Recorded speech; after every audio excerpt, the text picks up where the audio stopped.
Good afternoon, good evening, good morning, whenever you happenstance in this Truth Bomb Riff. I am joined on this, I guess it's Tuesday, October 21st, 2025, by my good friend, my amigo, the wonderful Egberto Willies. And I just had to talk to you on the flip side of No Kings. I wanted to find out first and foremost how everything went for you. Tell us about what happened. First of all, thank you for having me, Patrick. It is going. I was so impressed. I did a whole lot of work on the event. I covered it. I did some newscasts on it with WBAI in New York. It went much better than we expected it to go. We had Fantastic. More people than we expected. So it all went well. Of course, the next thing is going to be the follow through. And I heard about the 7 million people that showed up. I understand that it's likely more than that when all the numbers are counted. But that said, I think all of us who participated have got to be proud of what was actually done on that day. How many people do you think you had turn out? Between 1,050 to 1,100 is what I think. Our official count by the time the police did it was 850. But we had a lot more coming in and a constancy. I mean, it was just amazing. We had streets lying down for over, for quarter mile or so on all directions. So it was amazing. Well, that's huge because, of course, Kingwood is not what most people would perceive as a no king sort of community. Not at all. Please describe what that means in terms of numbers. Kingwood is where the Tea Party comes, where the Tea Party, Ted Cruz, and all these guys come to raise money. And I'm talking about having a well-established conservative machine here in Kingwood. And it's a machine that is broken now because the last town hall that Dan Crenshaw had was a disaster for Dan Crenshaw because, again, when the people showed up, and people that show up are the people who want change. And when he was shocked at a town hall that normally gets maybe 50 people to 100, he got over 500 people at his town hall, all of them screaming or most of them screaming at him. We had some other events, same outcome. We had several No Kings. Well, we had the Two Kings events previous to this, more people than ever expected. I ran along with that. Well, I should say many of us ran. Some professors and students ran Occupy Kingwood back in the Occupy days. And we would have been happy with 25, 30 people every weekend that we did it. Oh, wow. And yeah, we would have been happy with that. And then on the last day when we had close to between 75 and 100 people, we were ecstatic to get that kind of response in Kingwood. To have women come together, older women come together and organize this area and pull not only older women, older men, mid women, and Gen Z. In fact, I have about 8 to 10 interviews that I'm putting together in one piece that's going to show the thoughts of Gen Zs in this area. And like I said, it was an all-around success that showed that people are, in fact, waiting or wanting something to happen. And I think the failure of in this case, the Democratic Party is to really have had, and I know this wasn't a Democratic event, but this is something that needs to be fed. And I think where they are dropping the ball is after you show that there are this many people active, we're approaching that 3.5% that Chenahawk, I think, speaks about. We have to be ready when these people are activated to give them something to do and to have a plan as to put us in office. And I'm talking about whether you call yourself a Democrat, a progressive, a DSA, whoever you call yourself. When we get into power, this is what we're going to do to make things better for you. And that's what I'm not seeing from the leadership of the Democratic Party. Well, boy, you hit the nail on the head with that. And that's what I was curious about. But before I move into more of the details about what you mean by that in context of some of the things that I'm saying as well, because I'd love to share some things with you at the appropriate time. But I am curious about the state of Texas in general on No King's Day. I saw pictures from Austin that seemed to be enormous. And same with Dallas. And I think Houston had quite a bit of a large turnout as well. And in fact, I got to be honest with you, Egberto, the most lively city that I experienced when I made my first documentary film called Forward 13, Waking Up the American Dream. I had traveled through about 27 Occupy encampments from the Northwest all the way through the country, all the way to the Northeast corridor up into DC and New York. But I can assure you, the most lively group of people was Houston, Texas. So I'm curious how you felt about what happened throughout the state of Texas on Saturday. Well, I wasn't at the big Houston event at City Hall, but it was big. I had a lot of friends who actually spoke like you did at your event in I think Utah. I was Salt Lake City, Utah. And in Houston, Texas, we had a lot of speakers, several of them that I knew personally, and it was a large event. But here's what diluted that event somewhat in Houston, because it was big. Don't get me wrong now. But Houston, as you know, being from here, is a huge area. And we had so many events with thousands of people. We had Kingwood. You know where Kingwood is. We had the Woodlands. You know where the Woodlands hit. We had Conroe, Pasadena,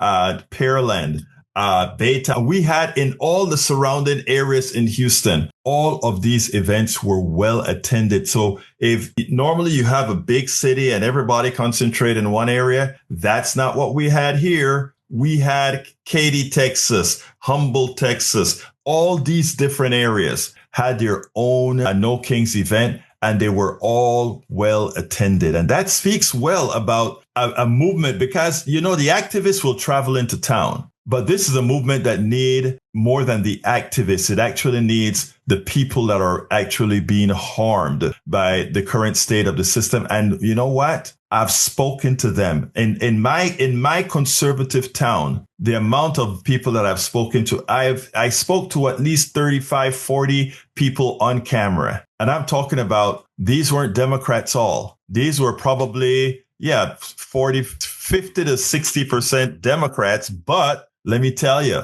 the ones that were Republicans were the ones that either didn't want to speak, or the ones that said they were independents, or the proud ones that said, I can't be a Republican anymore. That was in a minority, but still the change is there. And you look at the newspapers that covered it, not the newspapers, they didn't cover it, but in Kingwood, but the online links in Kingwood that covered it, you can see the depression within the community when those that are conservatives had to lash back. But the lash back was very small compared to what it used to be in the past. Well, I regard you as one of the leaders of, what we might affectionately think of under the big tent of the umbrella of the Democratic Party. I think that you're somebody who galvanizes and speaks to the issues so brilliantly every chance that you get in so many ways. I don't know how you find enough hours in the day to do it, but I hope as this progresses that more and more people discover you at Politics Done Right and all the platforms from, of course, Substack, which I think is your sort of central platform, but then, of course, radio and everything else. And, Egberto Willies is really a force of nature.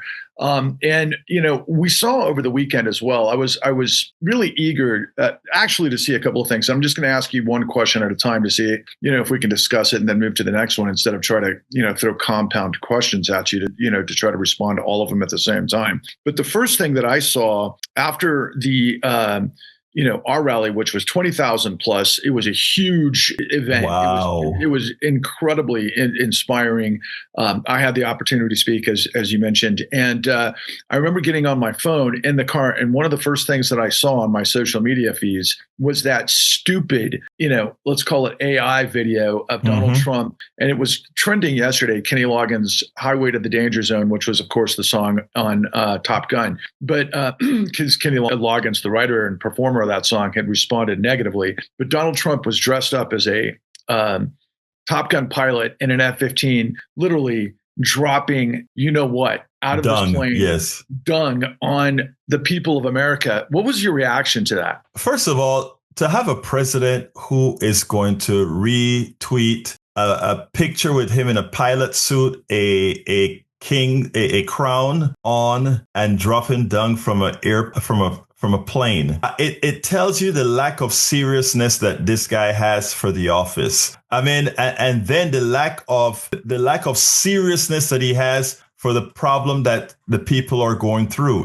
When you have this many people protesting, I mean, if you take a look at how Obama or Bush #2 handled protests, they didn't like the protests, but the one thing they weren't going to do is make fun of the protesters. Even if they think the protesters are ill-advised, they will try to get to the protesters. But this president is a child. This president is an immature child, not a sixth grader, an immature toddler. He gets into tantrums. And if you take a look at how the foreign leaders treat him when they're in his presence, they understand what makes him tick now. So you saw him at the last thing in the Middle East, and you had the president of or the prime minister of Pakistan, I guess it was one of the leaders of Pakistan, telling him how great he was for stopping wars that he didn't know, that he didn't stop. And all of them there know it. They laugh at him behind his back, but they know that in order to maybe get the tariffs down on, not them, on the American people, which then stops the American people from buying enough of their goods,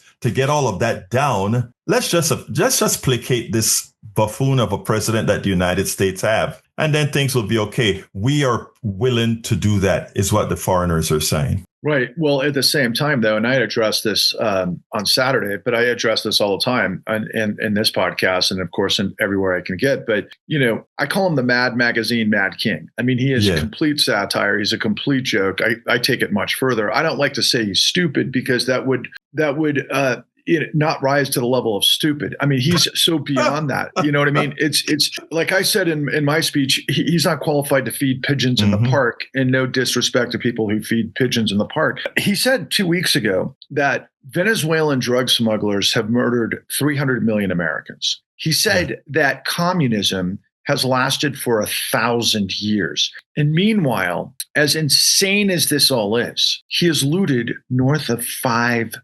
billion in the first 9 months. Now, try to make that make sense from where you're coming from. How do you unpack that? It looks like China is doing a good job of unpacking that on TikTok, because as opposed to us preaching why democracy is better for people, we give China a chance to come on TikTok and Instagram and all these places and say, look at our communities. We don't have poverty. We don't have this. We don't have that. And when he talks about Venezuela and how we are blowing stuff out of the waters in Venezuela, China comes around and says, we are in every country and we didn't drop a bomb on any single one of them. And every single one of these countries want us there. I mean, you sit down and you listen to what China is promoting as propaganda right now. And unfortunately, their propaganda is true. Look, these guys are filling the gap that we as a democracy, we as a country that preaches free enterprise should want. Instead, what we have is China showing that their method works too. But not only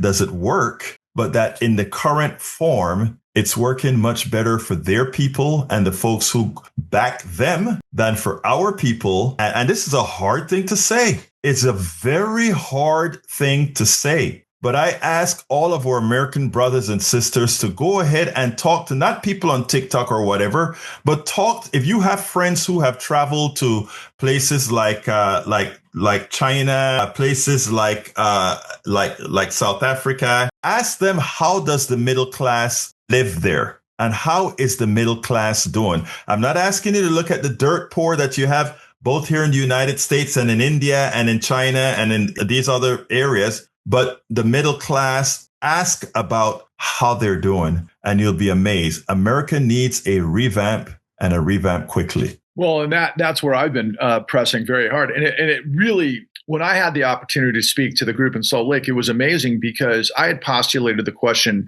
after identifying all the problems, right? Like I was mocking it and I was really dropping the bombs left. You were good, man. The thing about it is I'm trying to cut up some of your video but I got to get out some of the words that you use because I have a family friendly. Sorry about that. Yeah. But No. You did it for the venue. I need to modulate it for another venue. But when I called you and I said, man, I like your speech. I meant that. And I can actually modulate that thing in Premiere. I love to see it. I can't wait to see what you come up with. And thank you so much for that. That means a great deal to me, especially because I know how busy you are. But what I was experiencing in real time was I remember, basically setting it up, which I loved from this perspective. I'm like, have you had enough? And of course, everybody erupts. And I'm like, have you had enough of all of this stuff from Stephen Miller? Have you had enough of this stuff from Mike Johnson? Have you had stuff from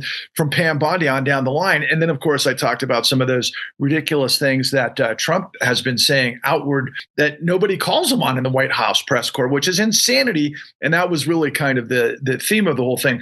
But when I got to the point where I turned to try to position, next steps, right? I turned, let's say the mic, so to speak, to the audience. And I said, okay, so what's the plan? Yell out your plan. And at first there was like silence. And then all of a sudden there was this eruption of people like yelling out different things, right? So everybody has an idea. And I thought that was great. And that set the tone for them to hopefully listen and share and all of those things. But to you, I asked the same question because I think, and this is the reason I wanted to talk to you today. And we only have about 17 minutes left.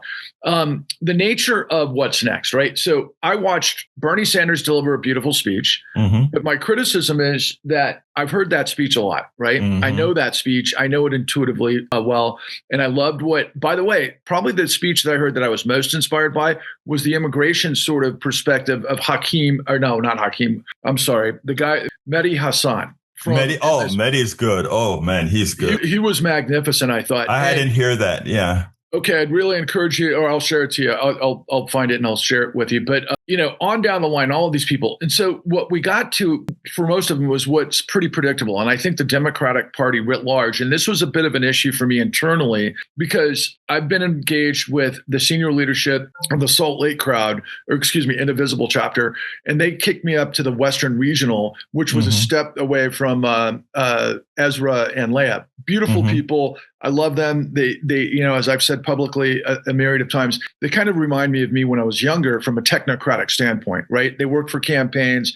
They're professionals. They know how to identify all of the elements that are going to play in things that they get paid for to be able to get somebody elected. Okay. So that's one thing. And I've seen them become a little bit disillusioned over the course of the summer as the lack of impetus by the Democratic Party writ large, right? There's a huge vacuum. We know that the polls, the Democrats are polling as low as Trump, as much or even maybe lower than Trump in some ways. And this is insane considering how bad things are. And so, I was trying to get the message of what I revealed because you know who I'm working with, which are tremendous people, and it couldn't break through. And you start to ask I start to ask questions like, okay, who's in control? Who's flying the plane? Who's funding this? Who's allowing the resources to all of these things? And the first thing that pops into my mind is the DNC, which are connected to billionaires. And I'm thinking to myself, and this is what I said in the in the speech. I said, my friends, the problem is the junk of the billionaires. If you are a junkie, you can't get clean when you feed off the junk that they control you with.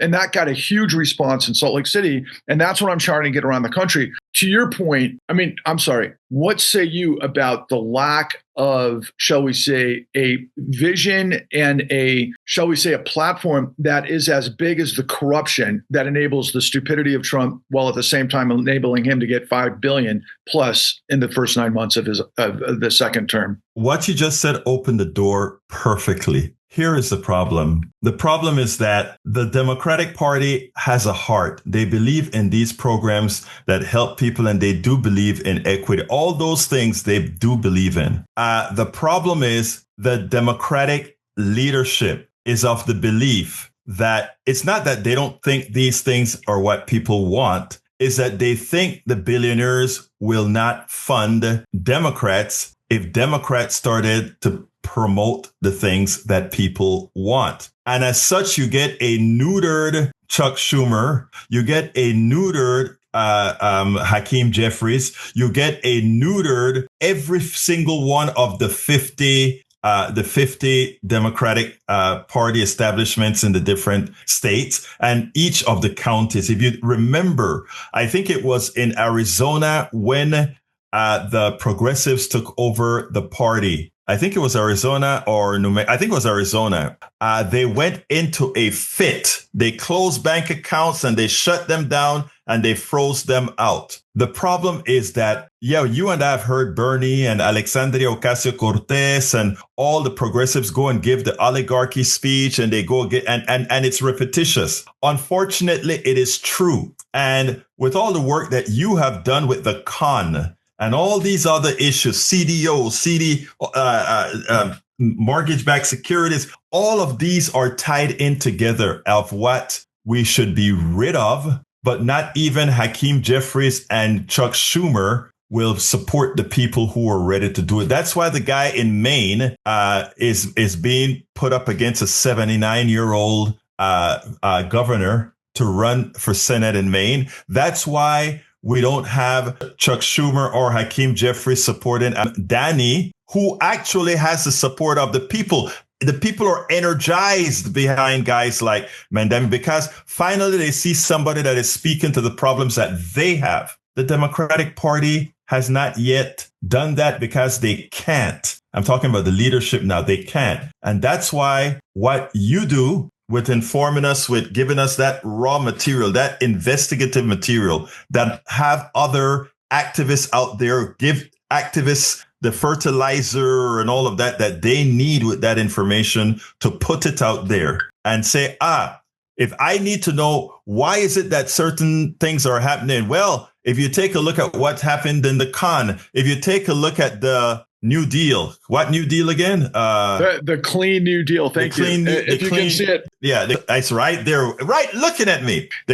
And understand the nuts and bolts. That's not pretty and not sexy, but's necessary. It is for guys like me and other activists out there to take the unsexy work and attach it to each of the problems that we have in a fashion that people can absorb and do something about it. But it's not going to be the Democratic Party. We are going to have to go beyond the Democratic Party. Well, I appreciate you saying that. And on that note, I'm going to just say, people, if you can see it, if I can get out of the way, the Clean New Deal, you can discover that at thecleannewdeal.org, especially if you get through the con.tv, which is the blueprint for how this works, like Egberto had just described. But Egberto, well, in fact, I'll just finish up with this. If you want to get, corruption is the central issue of everything. This attacks corruption in a way with the professionals, the greatest in our country that have done this for 3 decades, that I brought to the fore, because the entire system from the Department of Justice to SCOTUS to the FBI, et cetera, are completely corrupt in a way that Egberto saw growing up, obviously, and which brought him here from Central America, right? I mean, that's probably a fair assessment to some degree, right? Because it gets, when you get the juntas and the military dictatorships and all of those things. But I want to finish this with this real quick, because we got 5 minutes, and I want to get your reaction to this. So right now, we are in the midst of not just this global calamity, this sort of fissuring, which appears to me that it's the global billionaires in cahoots with Trump to destroy the United States, whatever's going to come next. And there's all sorts of insanity that seems to be emanating from this stupidity that we're in the midst of. But it's the bubbles, okay? We've got they call the Magnificent Seven that are hyper evaluated.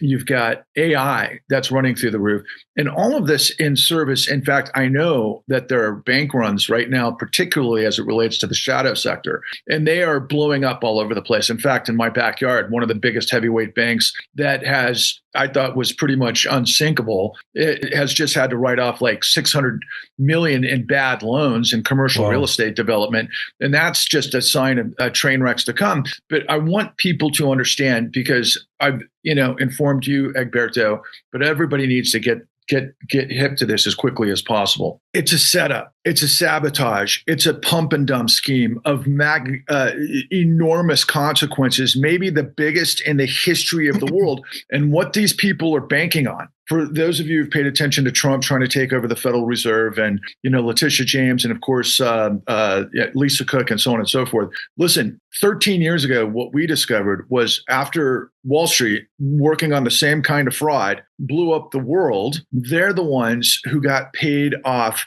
tens of trillions of dollars illegally. If they've got complete control of the system and none of us know how the system works, they do this to set us up because they can squeeze profits like squeezing blood from a turnip sort of thing, or however that metaphor goes. And when it all, blows up because of their stupidity, because of their criminality, because of their corruption and the revolving door, they've got money baked on all of our collective value. You need to understand that, America. I give you the last word on this. I mean, look, tariffs have been used to play the markets. Just before the last tariff Donald Trump claimed to put on China, the new 100% tariff on China, a friend of his supposedly made billions by shorting and making a whole lot of money on that. The payment to Brazil of $40 billion. There are a lot of people that were banking on Argentina. Yeah, exactly. Argentina. There are a lot of people banking on Argentina being successful with right-wing policies. As it started to cave, all those investors were going to lose their money. There comes the money to Argentina for the bailout, the beef that I don't know if you heard the beef story. I covered that this morning. The beef is very high in the United States. Instead of helping with the input costs to the beef producers, now we are going to be importing beef, a whole lot of beef from Argentina to reduce the prices of beef in the United States, which means the profit the cattle the ranchers are getting is going to fall again. And who's going to continue making the money? The meat processors. So, I mean, the capitalists, I know we have issues in the way I use that word, but I'm going to tell you folks, the con that my brother here speaks about all of the time is on. The tariffs is a con. The bailout of Argentina is a con. The immigration scheme is a con, and people don't get it. They don't understand that the immigration scheme is just there to perk up the billionaires who own the prison industrial complex, the food industrial complex, to feed the immigrants that are in jail, to house the immigrants that are in jail, to fly the immigrants and move them around. All these are businesses making money using immigrants as the cog. It's all a con to make money, and they use people's prejudices to actually do it. And what I was just saying, look, you're right about everything. My interpretation of it is it's monopoly, predatory capitalism built on criminality that we have laws to rein in. But when it all blows up because of this insane, you just have to think of these guys as drug dealers and the way drug dealers deal with their clients, or if they're a pimp and they deal. I mean, these are the worst of the worst of the worst of the worst criminals, and they're getting away with it. And not only are they getting away with it, they can, and I know you don't like this term, but I have to say it out loud. It's socialism for criminals. That's what I'm telling you, because the Federal Reserve can give them tens of trillions of dollars. And that's what this play is. Putin's in on it. I know it for a fact. I've watched this through the lens.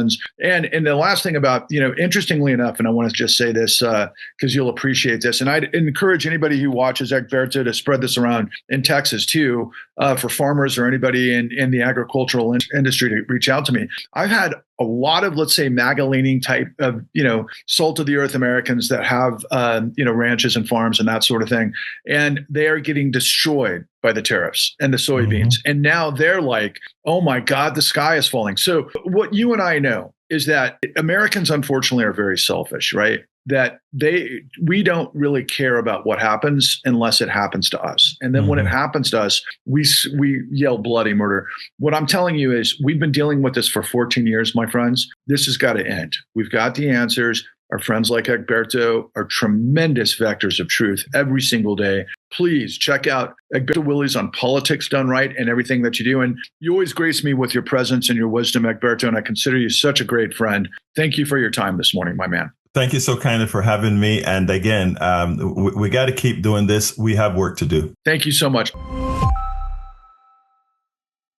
All of our country's problems, from polarization to ignorance on domestic and international issues to a complete misunderstanding of our economic and healthcare systems, are a direct result of a derelict mainstream media that too often bend over backwards to support corporate or bought politicians' wants as opposed to the people's needs for real information to make their lives better. Independent media is the only solution to inform truthfully and factually. Why? Because our loyalties are to you, the ones who fund us with small dollar contributions and subscriptions. Please consider supporting our independent media platforms by subscribing to our Egberto Off the Record newsletter at politicsdoneright.com/newsletter. Again, that is politicsdoneright.com/newsletter. It's an investment that pays incalculable dividends.